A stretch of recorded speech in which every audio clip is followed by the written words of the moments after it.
듣다 보면 어느새 성경 일독 지금 시작합니다. 마가복음 3장. 예수께서 다시 회당에 들어가셨다. 그런데 거기에 한쪽 손이 오그라든 사람이 있었다. 사람들은 예수를 고발하려고 예수가 안식일에 그 사람을 고쳐주시는지를 보려고 예수를 지켜보고 있었다. 예수께서 손이 오그라든 사람에게 말씀하셨다. 일어나서 가운데로 나오너라. 그리고 예수께서 그들에게 말씀하셨다. 안식일에 선한 일을 하는 것이 옳으냐, 악한 일을 하는 것이 옳으냐, 목숨을 구하는 것이 옳으냐, 죽이는 것이 옳으냐. 그들은 잠잠하였다. 예수께서 노하셔서 그들을 둘러보시고 그들의 마음이 굳어진 것을 탄식하시면서 손이 오그라든 사람에게 말씀하셨다. 손을 내밀어라. 그 사람이 손을 내미니 그의 손이 회복되었다. 그러자 바리새파 사람들은 바깥으로 나가서 곧바로 헤롯 당원들과 함께 예수를 없앨 모의를 하였다. 예수께서 제자들과 함께 바닷가로 물러가시니 갈릴리에서 많은 사람이 따라왔다.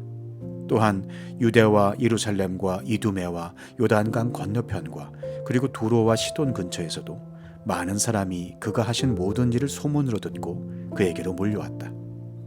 예수께서는 무리가 자기에게 밀려드는 혼잡을 피하시려고 제자들에게 분부하여 작은 배 한 척을 마련하게 하셨다.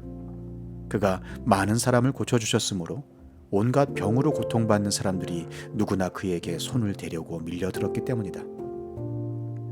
또 악한 귀신들은 예수를 보기만 하면 그 앞에 엎드려서 외쳤다.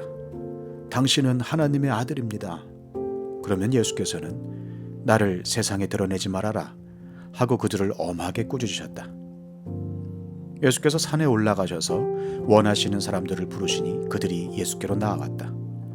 예수께서 12를 세우시고 그들을 또한 사도라고 이름하셨다. 이것은 예수께서 그들을 자기와 함께 있게 하시고 또 그들을 내보내어서 말씀을 전파하게 하시며 귀신을 쫓아내는 권능을 가지게 하시려는 것이었다. 예수께서 12를 임명하셨는데 그들은 베드로라는 이름을 덧붙여 주신 시몬과 천둥의 아들을 뜻하는 보아너게라는 이름을 덧붙여 주신 세베대의 아들들인 야고보와 그의 동생 요한과 안드레와 빌립과 바돌로메와 마테와 도마와 알파요의 아들 야고보와 다데오와 열혈당원 시몬과 예수를 넘겨준 가룟 유다이다. 예수께서 집에 들어가시니 무리가 다시 모여들어서 예수의 일행은 음식을 먹을 겨를도 없었다. 예수의 가족들이 예수가 미쳤다는 소문을 듣고서 그를 붙잡으러 나섰다. 예루살렘에서 내려온 율법학자들은 예수가 바알세불이 들렸다고 하고 또 그가 귀신의 두목에 힘을 빌어서 귀신을 쫓아낸다고도 하였다. 그래서 예수께서 그들을 불러놓고 비유로 그들에게 말씀하셨다. 사탄이 어떻게 사탄을 쫓아낼 수 있느냐? 한 나라가 갈라져서 서로 싸우면 그 나라는 버틸 수 없다. 또 한 가정이 갈라져서 싸우면 그 가정은 버티지 못할 것이다. 사탄이 스스로에게 반란을 일으켜서 갈라지면 버틸 수 없고 끝장이 난다. 먼저 힘센 사람을 묶어놓지 않고서는 아무도 그 사람의 집에 들어가서 세간을 털어갈 수 없다. 묶어놓은 뒤에야 그 집을 털어갈 것이다. 내가 진정으로 너희에게 말한다. 사람들이 짓는 모든 죄와 그들이 하는 어떤 비방도 용서를 받을 것이다. 그러나 성령을 모독하는 사람은 용서를 받지 못하고 영원한 죄에 매인다. 예수께서 이 말씀을 하신 것은 사람들이 그는 악한 귀신이 들렸다 하고 말하였기 때문이다. 그때 예수의 어머니와 동생들이 찾아와 바깥에 서서 사람을 들여보내어 예수를 불렀다. 무리가 예수의 주위에 둘러 앉아 있다가 그에게 말하였다. 보십시오. 선생님의 어머니와 동생들과 누이들이 바깥에서 선생님을 찾고 있습니다. 예수께서 그들에게 대답하셨다. 누가 내 어머니이며 내 형제들이냐? 그리고 주위에 둘러앉은 사람들을 둘러보시고 말씀하셨다. 보아라, 내 어머니와 내 형제 자매들이다. 누구든지 하나님의 뜻을 행하는 사람이 곧 내 형제요, 자매요, 어머니다. 마가복음 4장. 예수께서 다시 바닷가에서 가르치기 시작하셨다. 매우 큰 무리가 모여드니 예수께서는 배에 오르셔서 바다 쪽에 앉으셨다. 무리는 모두 바닷가 무태에 있었다. 예수께서 비유로 여러 가지를 가르치셨는데 가르치시면서 그들에게 이렇게 말씀하셨다. 잘 들어라. 씨를 뿌리는 사람이 씨를 뿌리러 나갔다. 그가 씨를 뿌리는데 덜어는 길가에 떨어지니 새들이 와서 그것을 쪼아 먹었다. 또 덜어는 흙이 많지 않은 돌짝밭에 떨어지니 흙이 깊지 않으므로 싹은 곧 나왔지만 해가 뜨자 타버리고 뿌리가 없어서 말라버렸다. 또 덜어는 가시덤불 속에 떨어지니 가시덤불이 자라 그 기운을 막아버려서 열매를 맺지 못하였다. 그런데 덜어는 좋은 땅에 떨어져서 싹이 나고 자라서 열매를 맺었다. 그리하여 30배, 60배, 100배가 되었다. 예수께서 덧붙여서 말씀하셨다. 들을 귀가 있는 사람은 들어라. 예수께서 혼자 계실 때에 예수의 주위에 둘러있는 사람들이 12제자와 함께 그 비유들이 무슨 뜻인지를 예수께 물었다. 예수께서 그들에게 말씀하셨다. 너희에게는 하나님 나라의 비밀을 맡겨주셨다. 그러나 저 바깥 사람들에게는 모든 것이 수수께끼로 들린다. 그것은 그들이 보기는 보아도 알지 못하고 듣기는 들어도 깨닫지 못하게 하셔서 그들이 돌아와서 용서를 받지 못하게 하시려는 것이다. 그리고 예수께서 그들에게 말씀하셨다. 너희가 이 비유를 알아듣지 못하면서 어떻게 모든 비유를 이해하겠느냐? 씨를 뿌리는 사람은 말씀을 뿌리는 것이다. 길가에 뿌려지는 것들이란 이런 사람들이다. 그들에게 말씀이 뿌려질 때에 그들이 말씀을 듣기는 하지만 곧바로 사탄이 와서 그들에게 뿌려진 그 말씀을 빼앗아간다.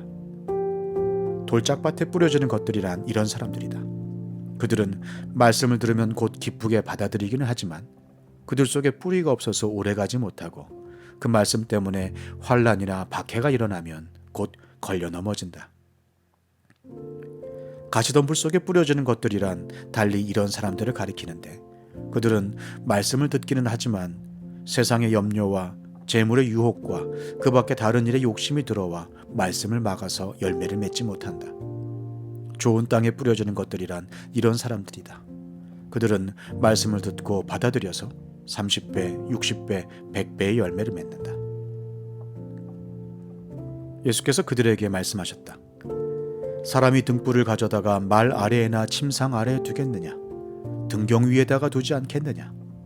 숨겨둔 것은 드러나고 감추어둔 것은 나타나기 마련이다. 들을 귀가 있는 사람은 들어라. 예수께서 그들에게 말씀하셨다. 너희는 새겨들어라. 너희가 되질하여 주는 만큼 너희에게 되질하여 주실 것이요 덤으로 더 주실 것이다. 가진 사람은 더 받을 것이요 가지지 못한 사람은 그 가진 것마저 빼앗길 것이다. 예수께서 또 말씀하셨다. 하나님 나라는 이렇게 비유할 수 있다. 어떤 사람이 땅에 씨를 뿌려놓고 밤낮 자고 일어나고 하는 사이에 그 씨에서 싹이 나고 자라지만 그 사람은 어떻게 그렇게 되는지를 알지 못한다. 땅이 저절로 열매를 맺게 하는데 처음에는 싹을 내고 그 다음에는 이삭을 내고 또 그 다음에는 이삭의 알찬 나달을 낸다. 열매가 익으면 곧 낫을 댄다. 추수 때가 왔기 때문이다. 예수께서 또 말씀하셨다. 우리가 하나님의 나라를 어떻게 비길까? 또는 무슨 비유로 그것을 나타낼까? 겨자씨와 같으니 그것은 땅에 심을 때에는 세상에 있는 어떤 씨보다도 더 작다. 그러나 심고 나면 자라서 어떤 풀보다 더 큰 가지들을 뻗어 공중의 새들이 그 그늘에 깃들일 수 있게 된다. 예수께서는 그들이 알아들을 수 있는 정도로 이와 같이 많은 비유로 말씀을 전하셨다. 비유가 아니면 말씀하지 않으셨으나 제자들에게는 따로 모든 것을 설명해 주셨다. 그날 저녁이 되었을 때에 예수께서 제자들에게 말씀하셨다. 바다 저쪽으로 건너가자. 그래서 그들은 무리를 남겨두고 예수를 배에 계신 그대로 모시고 갔는데 다른 배들도 함께 따라갔다. 그런데 거센 바람이 일어나서 파도가 배 안으로 덮쳐 들어오므로 물이 배에 벌써 가득 찼다. 예수께서는 고물에서 베개를 베고 주무시고 계셨다. 제자들이 예수를 깨우며 말하였다. 선생님, 우리가 죽게 되었는데도 아무렇지도 않으십니까? 예수께서 일어나 바람을 꾸짖으시고 바다더러 고요하고 잠잠하여라 하고 말씀하시니 바람이 그치고 아주 고요해졌다. 예수께서 그들에게 말씀하셨다. 왜들 무서워하느냐? 아직도 믿음이 없느냐? 그들은 큰 두려움에 사로잡혀서 서로 말하였다. 이분이 누구이기에 바람과 바다까지도 그에게 복종하는가? 시편 96편. 새 노래로 주님께 노래하여라. 온 땅아 주님께 노래하여라. 주님께 노래하며 그 이름의 영광을 돌려라. 그의 구원을 날마다 전하여라. 그의 영광을 만국에 알리고 그가 일으키신 기적을 만민에게 알려라. 주님은 위대하시니 그지없이 찬양받으실 분이시다.